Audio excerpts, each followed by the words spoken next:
You guys. So I was watching Nightcap and I happen to love that podcast. I don't know if you guys watch it, but you should if you are not watching. But they were talking about Tua Tagovailoa and his former head coach Brian Flores. We all know that he is now being coached by Mike McDaniel, Miami Dolphins. So he was on a Dan Lebertard show and talking about his experience with his former coach. I'm gonna play his comments. Well, they're gonna play his comments. I'm gonna play it for you, and then we'll get back into it. You explain to us the difference in practical terms between having a coach who did believe in you the way that he did and the difference between that and what was happening with Flores. Yeah. Well,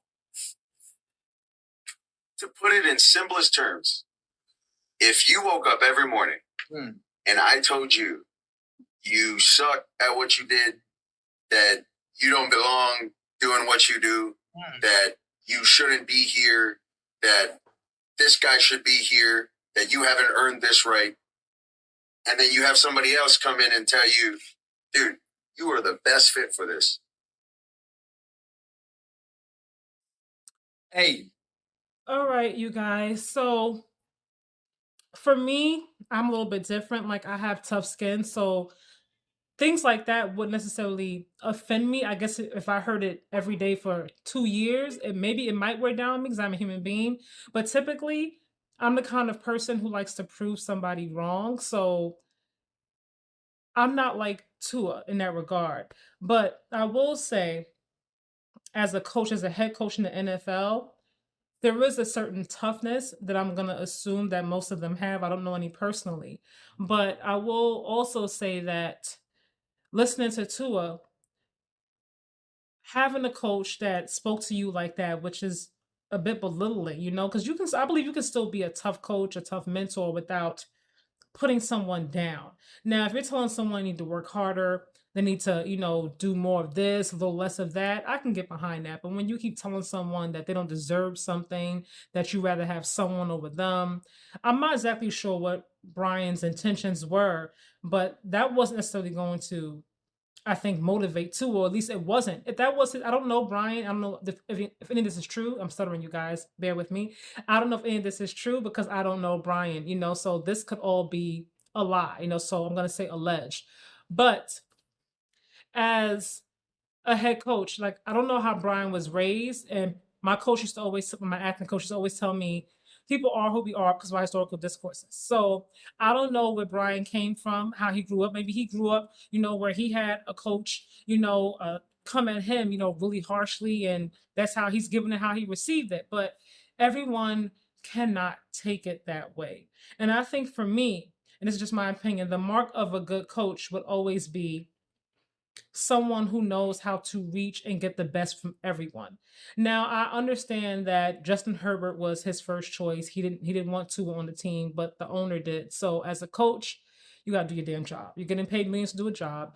Do it and find a way to reach Tua to motivate him and inspire him and the team to win, because that is the ultimate goal. When you hire a head coach, you want to produce winning. That's what owners are there for. They don't really care about, anything else. They want to return their investment. They're paying millions of dollars. They want to make sure they get that money back. They're not there for a losing culture. Um, but also, just as Tua, and anybody in general, not every coach is going to sing your praises, and I think that's something that him or anybody else in that position or on any team also has to realize. I know that with his new coach, Mike McDaniel, their relationship is different. They seem to have a good chemistry. They seem to get along and respect one another. I don't know if this is true. It doesn't seem like Brian liked him or respected him, and I think that's the issue I also have with Sean Payton and Russell Wilson. I can understand a coach wanting someone else. Hey, I wanted this person. You're not my kind of quarterback. I wanted someone who can do more of this, a little less of that, so on and so forth.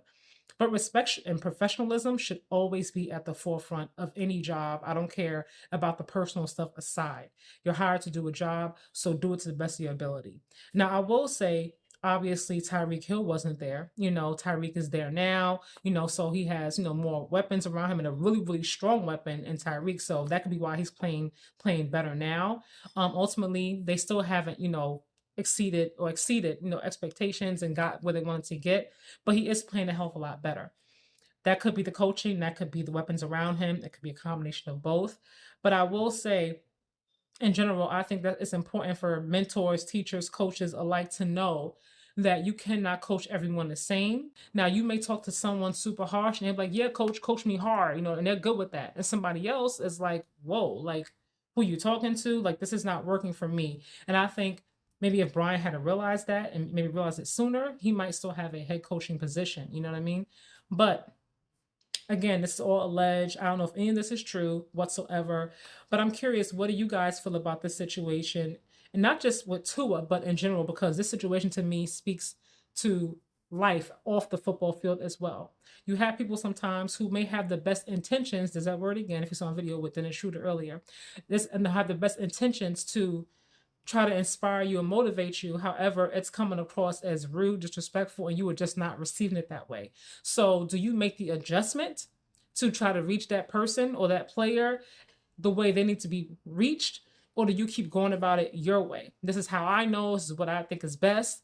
Or do you make that pivot? I don't know. Like I said, I don't know any of this to be true. Again, alleged. Again, alleged. But that's important. And I think the mark of a good coach, and this is my opinion, is someone who can reach all players wherever they are. If you got to pivot and make a change and talk to someone a different way for them to reach it, then as a good coach, you do that. If you have a player that you don't think is the best player, you wanted someone else, or whatever have you, that's great. But you have that player. He's in your camp, he's on the team, the owner wanted him, he's there. So how do you get the best from that person?